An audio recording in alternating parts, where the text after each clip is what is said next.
Magandang araw sa iyo, kapatid. Kamusta ka na? Sa gitna ng ingay at bilis ng mundo ngayon, madalas tayong mapagod at mawalan ng direksyon. Kaya naman dito sa Gabay at Kasama, gusto kitang samahan. Sandali na pakinggan ang mga salita ng Panginoon na magbibigay sa iyo ng lakas. Simulan natin sa Juan 3:16. Isipin mo, ganoon na lamang ang pag-ibig ng Diyos sa iyo kaya ibinigay niya ang kanyang kaisa-isang anak para hindi ka mapahamak, kundi magkaroon ng buhay na walang hanggan.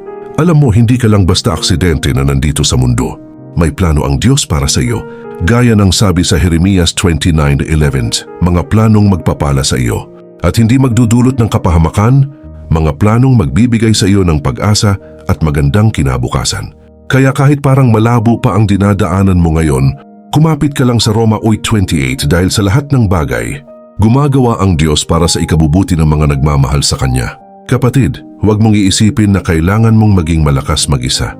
Sa Filipos 4:13, pinaalalahanan tayo na kaya nating gawin ang lahat ng bagay sa pamamagitan ni Kristo na nagpapalakas sa atin. Kaya sa bawat hakbang mo ngayong araw, huwag kang umasa sa sarili mong diskarte lang. Sabi nga sa Kawikaan 3:5-6, magtiwala ka sa Panginoon ng buong puso at huwag kang manalig sa sarili mong pagkaunawa. Sa lahat ng iyong mga lakad, kilalanin mo siya at siya mismo ang magtutuwid ng iyong mga landas.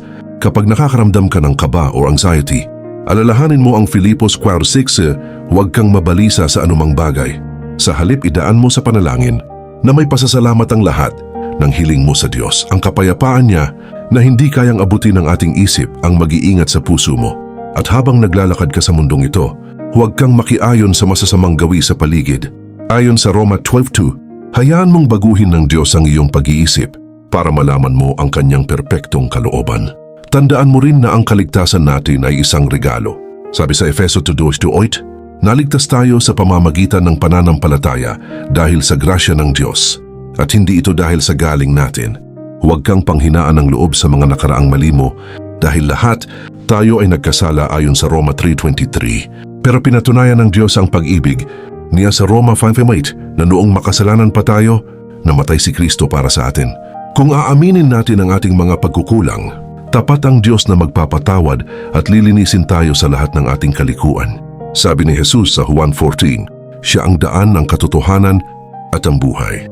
Sa pagtatapos ng ating pagsasama ngayong araw, bitbitin mo ang bilin niya sa Mateo 28:20, humayo ka at maging liwanag dahil hinding-hindi ka niya iiwan hanggang sa katapusan ng panahon.